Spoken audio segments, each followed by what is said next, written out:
হরে কৃষ্ণ। চলে এসছি আবার একটা নতুন ভিডিও নিয়ে।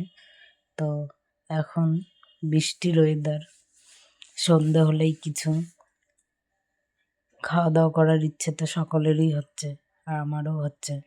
তো কি খাবো, মুড়ি খেতে ইচ্ছে করছে, তাই বাড়িতে যা কিছু ছিল সমস্ত কিছু বানিয়ে নিয়েছি। টমেটো, ক্যাপসিকাম, গাজর, বিট, কাঁচা লঙ্কা, তার সঙ্গে কিছুটা হলুদ, কালো জিরে আর সর্ষের তেল, সমস্তটা দিয়ে এখন একটু মিক্সড করে নেব।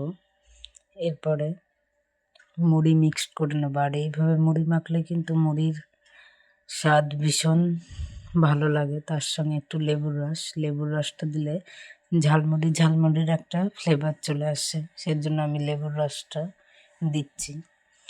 আর তোমরাও এইভাবে বাড়িতে অবশ্যই এই বৃষ্টি ওয়েদারে এইভাবে মুড়ি মাখলে কিন্তু ভীষণ ভালো লাগে, সেই কারণে মুড়ি মাখছি। আর মার এখন তো সকলেরই ঠান্ডা লাগছে, যাকেই ফোন করছে না কেন ঠান্ডা লেগেছে। আর কালো জিরে দিয়ে মুড়ি মাখলে কিন্তু ঠান্ডার উপকারিতা অনেকটাই পাওয়া যায়, সেই কারণেই কালো জিরে দিচ্ছি। আমার মুড়ি মাখা কমপ্লিট, এখন মাকে দেব। আর ঠান্ডা লাগলে একটু ঝালটা বেশি খেলেও ঠান্ডাটা আমার মনে হয় একটু কমে যায়। আমি তো তাই করি, ঠান্ডা লাগলে একটু ঝাল একটু বেশি দিয়েই মুড়ি মাখাটা খাই।